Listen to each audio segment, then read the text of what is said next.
Today, we're going to conduct something of a historical autopsy. We're looking at one of the greatest civilizations in history, the Roman Empire, to figure out exactly what led to its death. And that's the central mystery, isn't it? It's a question that has fascinated historians for ages. An empire with that much military, economic, and cultural power doesn't just disappear. It unravels. And today, we're going to follow those threads. But before we can truly grasp the scale of the collapse, we have to set the scene. We need to see Rome not in its final days, but at its absolute, brilliant peak. Think about this. At its height, the Roman Empire was home to about 65 million people. To put that into perspective, that was roughly a quarter of the entire human population on the planet at the time. It was a true global superpower, stretching all the way from Britain to the deserts of Mesopotamia. And all those people were held together by a remarkable period of stability we call the Pax Romana, or the Roman peace. For almost 200 years, the empire enjoyed relative calm, prosperity, and growth. This was the Golden Age, an era that made the chaos that came later seem completely unthinkable. But here's the thing, even under that gilded surface of the Pax Romana, deep structural cracks were already forming. You see, the fall of Rome wasn't some sudden event, it was a slow-motion collapse, and the sickness really began from the inside. And this is where things just go off the rails. The crisis of the 3rd century was a period of near-total meltdown. Get this, in just 50 years, at least 26 different men claimed the title of emperor, and almost every single one of them died violently.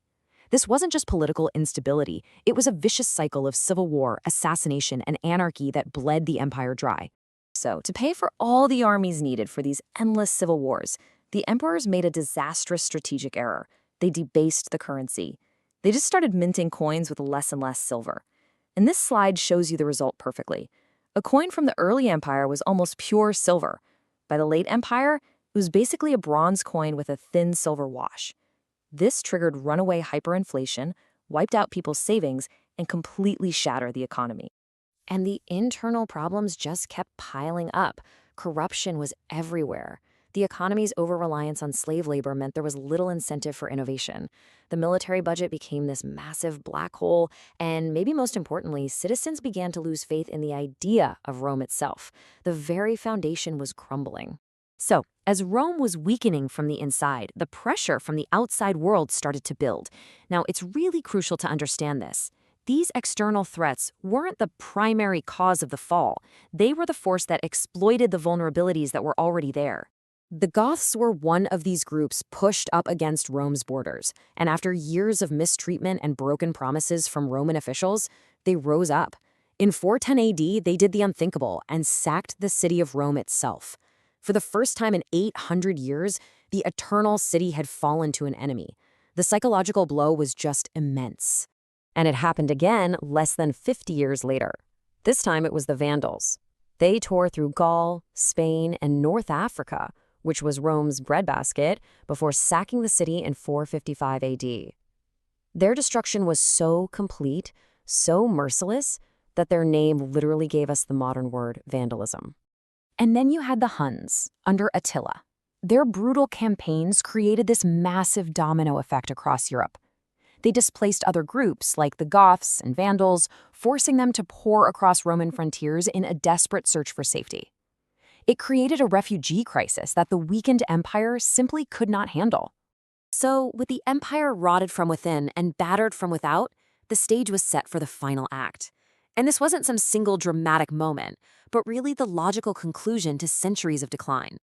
So, here's how the final breakdown happened. First, the empire was officially split in two, a strategic move to make it more manageable. But the western half, which was already weaker, just kept shrinking. By the mid-5th century, the real power wasn't with the emperors anymore. It was held by Germanic generals who installed and got rid of powerless puppet emperors whenever they felt like it. The final step was pretty much just a formality.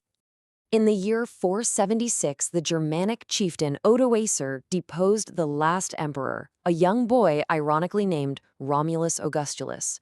Odoacer didn't even bother to name a replacement. He just sent the imperial insignia, the symbols of power, to the Eastern emperor in Constantinople. And just like that, the Western Roman Empire had simply ceased to exist. So the autopsy is complete, but the story of Rome doesn't just end in 476. Its fall has echoed through history, offering the sobering case study on the life cycle of power and on the fragility of even the mightiest civilizations. This quote from historian Arnold Toynbee just perfectly captures what we've been talking about. While the barbarian invasions were the final blow, they weren't the fatal wound. Rome's decline was a long, slow suicide brought on by political instability, economic mismanagement, and social decay. And this brings us to our final reflective question. The challenges Rome faced: political division, economic inequality, a loss of social cohesion, the struggle to manage its borders. These aren't unique to the ancient world. The ruins of the Forum still stand today as a permanent reminder. The question is, are we paying attention?